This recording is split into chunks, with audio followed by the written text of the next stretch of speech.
Essa semana eu recebi, tanto pelo Twitter quanto pelo Instagram, uma notícia dizendo que o governo iria reduzir o tempo de formação dos médicos especialistas no Brasil. É uma suposta notícia, tá? Isso não é confirmado pelo governo, não dá para afirmar se isso é real, se não é. Mas, de qualquer forma, muita gente perguntou como é que é a formação médica no Brasil? O que é a residência? O que é o internato? Quanto tempo de faculdade? Como é que forma um médico generalista e um médico especialista? E é sobre isso que nós vamos conversar no vídeo de hoje. Se você é novo por aqui e ainda não me conhece, o meu nome é Gustavo, eu sou médico, sou especialista em cardiologia e clínica médica e sou doutor em medicina interna. Aqui no canal eu falo de temas relacionados à medicina e às ciências da saúde de uma forma simples e descomplicada. E vamos pegar justamente essa apresentação que eu acabei de fazer para entender como é que foi a minha formação até aqui. Bom, primeira coisa, o curso de medicina, de forma geral, ele é dividido em 3 grandes etapas. Num currículo tradicional, o primeiro 1 ano e meio a 2 anos, eles são o que nós chamamos de ciclo básico ou pré-clínico, em que são dados os conceitos gerais, como por exemplo fisiologia, anatomia, bioquímica, o conhecimento geral a respeito do corpo humano. Numa formação de currículo tradicional, os próximos 2 anos e meio a 2 anos seriam o ciclo clínico, em que são estudadas as disciplinas em si. Então, a clínica médica, a cardiologia, a ortopedia, princípios de cirurgia geral e etc. Muitos cursos acabam misturando tudo isso desde o começo. Então a pessoa vê lá, por exemplo, a fisiologia e já estuda as doenças do aparelho cardiovascular. Então aqui nesses primeiros 4 anos do curso é bem flexível essa questão curricular, se ele é separado ou não. E aí depende da metodologia que a faculdade escolhe. Porém, legalmente, os 2 últimos anos, dos 6 anos que são o curso de medicina, eles são o internato, que é destinado à prática médica. Então neste momento vão ser os estágios. E aqui, os estágios, obrigatoriamente, eles têm que passar pelas 5 grandes áreas da medicina. Pela clínica médica, pela cirurgia geral, pela ginecologia e obstetrícia, pela pediatria e pela medicina de família e comunidade. Então, ele tem que, obrigatoriamente, passar por esses 5 campos de estágio. Também é obrigatório que ele faça estágios tanto em unidades de saúde quanto serviços de emergência. E aqui sim, ele é supervisionado por um médico já formado, idealmente especialista na área que ele está trabalhando, e vai exercer ali, vai acompanhar, vai começar a atuar como médico, porém sem a responsabilidade de ser médico nesse momento. Ele não responde como médico, é o supervisor dele que responde. Terminado isso, estando aprovado, ele recebe lá o diploma de médico dele. Ele vai no CRM e obtém o registro no Conselho Regional de Medicina do seu estado. E ele está apto, então, para exercer a medicina em todo o território nacional.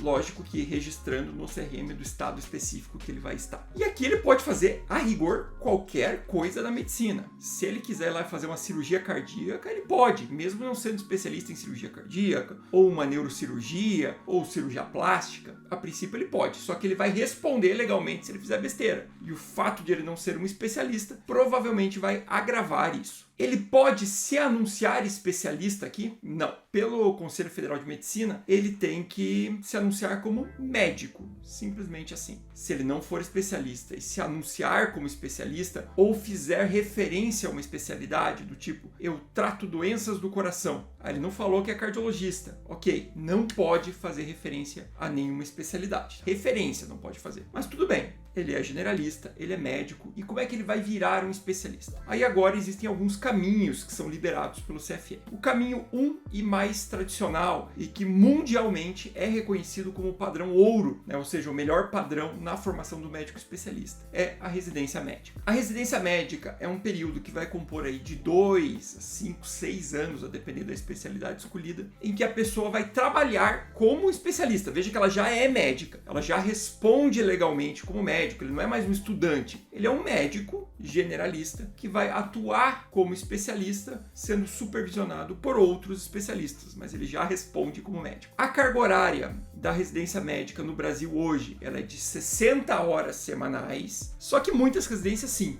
passam dessa carga horária, especialmente algumas áreas cirúrgicas. Passa aí, às vezes, 80, 90, mesmo sendo irregular pelo MEC, né, pela Comissão Nacional de Residência Médica, que é quem normatiza essas residências. Então não é incomum que tenham residências aí que cheguem a 80, 90 horas. Nos Estados Unidos, a residência médica são 80 horas semanais. Nesse período, o médico residente, ele recebe uma bolsa para poder exercer essa sua função, que hoje está em torno de R$3.000 o valor dessa bolsa por mês, ele vai receber ali para atuar como médico residente. Então ele vai exercer a função como se fosse um especialista. Dessa carga horária de 60 horas semanais, 10 a 20% é dedicado a atividades teóricas e no resto ele vai atender com o preceptor dele. Então hoje eu sou preceptor em 4 programas de residência, 2 de clínica médica e 2 de cardiologia. Então quando eu estou preceptorando um médico no programa de residência de clínica médica, ele atua como se fosse um especialista de clínica médica, mas sob a minha supervisão. Quando ele é residente em cardiologia, ele atua como se fosse um cardiologista, obviamente que não se anunciando como tal, senão seria infração ética, sob minha supervisão. E aqui a responsabilidade ela é compartilhada. Se acontecer algum problema, ele responde, afinal ele já é médico, e o seu preceptor também. Bom, mas e eu terminei. Como é que eu entro nessa residência, Gustavo? Você vai fazer uma prova de residência médica para os hospitais que você quer. Então eu quero o hospital X ou Y, eu vou lá, me inscrevo no processo seletivo e faço uma prova, tem lá 10% que pode ser análise de currículo, tem uma lista classificatória e a pessoa entra. Nesse momento ela já escolhe a especialidade que ela vai fazer. E aí nós temos as especialidades de acesso direto, como por exemplo, das grandes áreas aqui, clínica médica, cirurgia geral, ginecologia e obstetrícia, pediatria, psiquiatria, otorrinolaringologia, oftalmologia, neurocirurgia também já é acesso direto. Algumas especialidades aí são acesso direto. Ele entra e vai fazer essa especialidade. Porém, existem especialidades que têm outras residências como pré-requisito, como é o exemplo da cardiologia. Você precisa ter feito os 2 anos de clínica médica para daí poder fazer cardiologia. Aí são mais 2 anos de cardiologia. Gastroenterologia, também precisa ter feito clínica. Cirurgia plástica, precisa ter feito cirurgia geral antes. Urologia, precisa ter feito 3 anos de cirurgia geral antes. Enfim, tem as especialidades que são acesso direto e as especialidades que têm outra residência como pré-requisito. E tem especialidades ainda que tem 2 residências como pré-requisito, por exemplo, hemodinâmica, para fazer cateterismo cardíaco, você já precisa ter feito clínica médica, depois cardiologia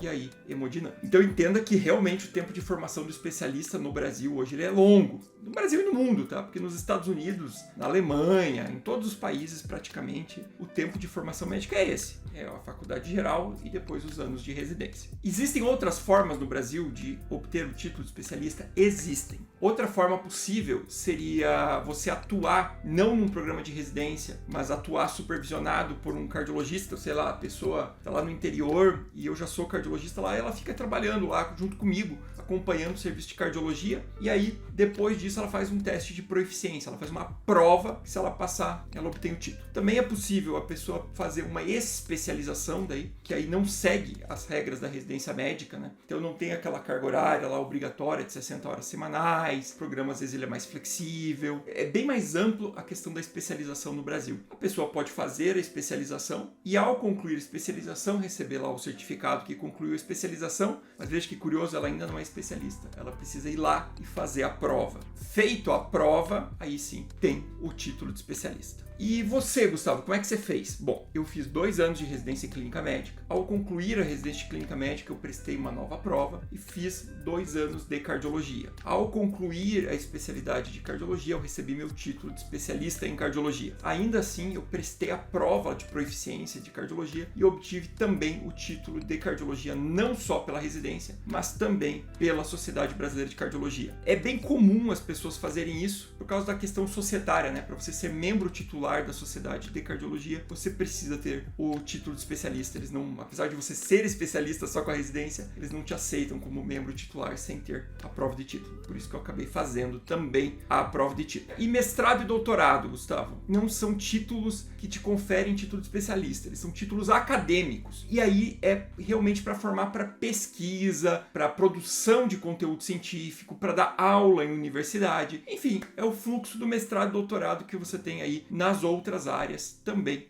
fora da medicina. O que eu acho dessa história aí de facilitar a formação de especialista? Eu acho que tá bom do jeito que tá? Eu sei que vai ter gente que vai discordar, mas realmente eu acho que na forma que tá hoje nós temos aí um padrão bom na formação dos especialistas no Brasil. Brasil. Ah, eu tive uma experiência ruim com um determinado médico especialista, X ou Y. Eu sei que tem muita gente que teve experiência ruim, já falei até disso aqui, tem até um vídeo meu que faz um bom médico, que eu tô atestando dentro disso a capacidade técnica da pessoa. Agora ela precisa saber aplicar isso à realidade do paciente. Tem a relação médico-paciente, tem um monte de coisa envolvida além simplesmente do conhecimento técnico, né? Então são outros pontos aí que a gente pode criticar, mas hoje eu sei que no Brasil os especialistas, pelo menos do ponto de vista de conhecimento técnico, são muito bons aí, melhores até do que de muitos locais aí do mundo. São realmente referência e os nossos programas de formação são muito bons, certo? Mas isso é minha opinião, tá? Eu quero ouvir a opinião de vocês também. Escreve aí nos comentários o que vocês acham. Tem que flexibilizar? Não tem que flexibilizar? Tem que ser esse projeto longo aí? Se for ver aí, ó, levei 10 anos para virar especialista em cardiologia, se considerar da minha entrada na faculdade, né?